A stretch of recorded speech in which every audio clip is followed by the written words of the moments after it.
Hello, welcome back to Asian Cinema Season 2017, and this is another installment of Movies on Movies, and this is purely a stopgap video. I challenged myself to make sure I get at least one video out every single day of Asian Cinema Season. We've been going for over a month now. This is the final week, and I just needed something to go up today because today was going to be the posting of my big Kurosawa in color marathon, in which I watch and talk about all of his films that he made in his color period from 1970 to 1993. And it's just become such a bigger video than I had planned that it's taken longer to edit. So I've pretty much finished it now, but it will take a long time to render and upload, so it'll be going up tomorrow on Monday, the 4th of December. Today being Sunday the 4th, I think. Is it? I don't know, but it's going up on Monday, either way. I think it's the 3rd today.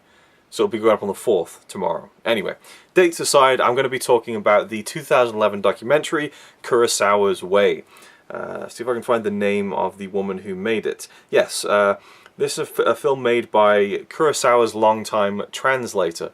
She traveled around with him and worked with him on movie sets, I believe, translating, you know, the Japanese to other languages and so on, doing press tours and things of that nature. And this is Catherine Cadau, a French woman, and she made this film in 2011 where she went around the world and spoke to various filmmakers about their thoughts on Kurosawa. We go from people like Alejandro Inarritu to people like Hayao Miyazaki, Clint Eastwood, Martin Scorsese, John Woo, Bong Joon-ho. She covers a lot of different directors from around the world. Abbas Kiarostami, who I just got into like a couple of weeks ago, which is kind of cool. So if I'd watched this a few weeks ago, then I wouldn't have known who he was or understand what he was talking about when he compares his work to Kurosawa. Not in the sense that I do films just like Kurosawa, but he was making a point about Kurosawa had told him that it was hard to work with children.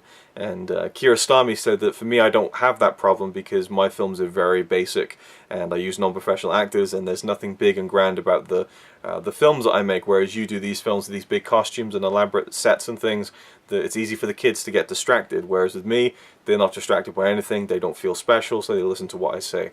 So, and I understand what he means by that, having seen his films and so on. Anyway, so this documentary is only 52 minutes long and is featured on the Dreams Blu-ray. So if you're in the UK, the Criterion Blu-ray of his film Dreams, which I talk about extensively in the Kurosawa in Color Marathon. Fantastic release, and yeah, it's featured on here if you want to check it out. So highly recommend it in terms of being a big Kurosawa fan. I don't think it's a great documentary in its own right. If you're not a fan of Kurosawa, if you haven't seen any of his films, I think it would be difficult to get into. Depends on what you feel about the directors who appear. Bernardo Bertolucci appears as well. So I like how it has that kind of international flavor. You've got people from all over the world talking about Kurosawa and what some of their films meant to him. So it feels very light, ultimately, because they take kind of a few films, Seven Samurai, Rashomon, High and Low, I think is one that kind of gets covered in some detail, and they kind of cut back, or she cuts back between the different interviews and different people, you know, speaking about Ikuro, you know, and what they think about the films and how they've influenced them as filmmakers. There's this one director who I don't know from Japan, and he was probably one of my favorites, probably because I didn't know anything about him, but I was engrossed in what he was saying. He was talking about going to see Seven Samurai in the cinema, and it was this amazing experience. And during the intermission, which is a time where, you know, you're supposed to get up and, you know, if you want to, stretch your legs, go get a drink, something like that, everyone stayed in their seats and just started excitedly talking about the film. And he said it was like this wave that came back through the theater. You could feel it, the excitement, basically. And he said that he's basically chasing the idea that he could make someone else feel like that. And he gets a bit emotional at one point as well, talking about the films of Kurosawa and how they've influenced him. It came across as very genuine and heartfelt, and I enjoyed that part very much. Clint Eastwood mainly just talks about the Yojimbo thing with Fistful of Dollars, if you're familiar with that story, where he did Fistful of Dollars when he realized that it was basically Yojimbo, and he was a big fan of that film, and how that kind of was a big part of his career in getting into those spaghetti westerns, and how he feels like he kind of owes something to Kurosawa in some way based on that association and so on. And he also talks about the idea of working as a director, as a filmmaker, as an artist, you know, till the very end, basically, because he's a man who's, you know, I think he's in his 80s now. He must have at least been in his 70s when he was interviewed for this documentary, and he said that, you know, we're in the year 2010, I'm still making films, and Kurosawa kept making films until the very end. And Eastwood talks about, there was a guy who he worked with as a production designer, and he was in his 90s, and he said, "Oh, I don't want to do it." And Clint Eastwood's like, "Look, I need you to do this. You have the experience. I want you to work on this film for me." And he said that the man once said, to be 80 again, which is just a great quote. And he just said that, as long as the mind is there, and the will to keep pushing on, and also if you're willing to accept the idea that you can learn something on every film you make, then you keep going. And Kurosawa was definitely someone who kept going, and I talk more about that in the Kurosawa in Color Marathon. So yeah, Bertolucci is an interesting one. He was interviewed for the one of the documentaries on Limelight, the Charlie Chaplin film, and Bertolucci's an interesting cat. He's a guy who really waxes lyrical about movies and cinema and filmmakers. He talked about a death scene once in a film where he's just like, and the sheet covers the face, but it's not just the sheet covering the face of the character. It's cinema coming down on the career of the, like, he really goes like symbolic with it and stuff, and it's kind of fun to see that, and see his passion and enthusiasm, but he does go a bit overboard at times, I think. People like John Woo and Bong Joon-ho don't have much in the documentary. I can assume that she didn't have too much time with each of the people she talks to.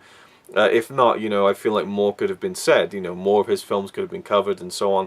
But also I feel like Catherine Kadu, or Kadau, however you pronounce her name, she probably could have injected more of a personal touch to it. I think she probably wanted to focus it more on the great filmmakers who are so inspired and influenced by Kurosawa themselves, to really just show, how much impact he had on people, particularly artists and his peers and so on. But she was someone who, worked closely with him for many years, decades. And we see some kind of behind the scenes, well, not behind the scenes, but, archival, photos from her collection, I suppose, of her and Kurosawa together and, having a laugh and stuff. And she briefly talks about what it was like to know him, but not much, and she's actually in Dreams. The Blu-ray just fell on the floor and smashed into a million pieces. It didn't really, it's fine. It's a plastic case, there's nothing wrong with it. It's all fine. Everything's fine here. We're all good here now. How are you? She appears in Dreams as this French kind of washerwoman in the Van Gogh sequence. But anyway, she, I feel like I would have loved to have known from someone who really worked closely with him what he was like. Beyond just a few sentences about, what he thought about this or what he thought about that. So in that sense, I feel like it's a little light, but as a Kurosawa fan, it's great to watch, just to hear people talking about how much they love the films that you love too. And my favorite part, without a doubt, was the Hayao Miyazaki interview, which is very short. I mean, there's only a few clips in there, probably not even a minute, 2 minutes in length overall, because again, we cut between all the different directors, and it was put together very well, I have to say. And on point to the specific films that they mentioned that they really liked and had influenced them. But Miyazaki, who is one of my favorite filmmakers, storytellers of all time, if you're unfamiliar, he's the guy who did most of Studio Ghibli's great animated films. Spirited Away is probably the most famous film that he made, and I just love that guy so much, and I love how frank he is. And the interview with him opens with him going, I think Ikiru is a very good film. And I'm thinking, oh man, even Miyazaki, can't just heap praise on Kurosawa. He has to say, yeah, it was good, But then he goes, but to me, my all-time favorite film, the greatest of all, Seven Samurai. And I was just like, ah, yes. It's just really cool when one of your favorite filmmakers has the same, well, not favorite film, because I think Seven Samurai is my number 2, but I think Seven Samurai is the greatest film ever made, and to know that he thinks that too is, I mean, it's not an unpopular opinion, but it's just kind of cool. And so yeah, and he also talked about how with films, one shot can change everything, and I'm very much of that opinion. That films are so interesting the way they're put together, because just any chink in the armor could set the whole thing off like a house of cards. And he talks about how just a powerful shot can make a movie, and how Kurosawa had so many of those moments in his films, and I agree completely with that. So, Kurosawa's Way, a very good little documentary. I wish it had been more substantial, and again, more of a personal touch from the woman who put it together.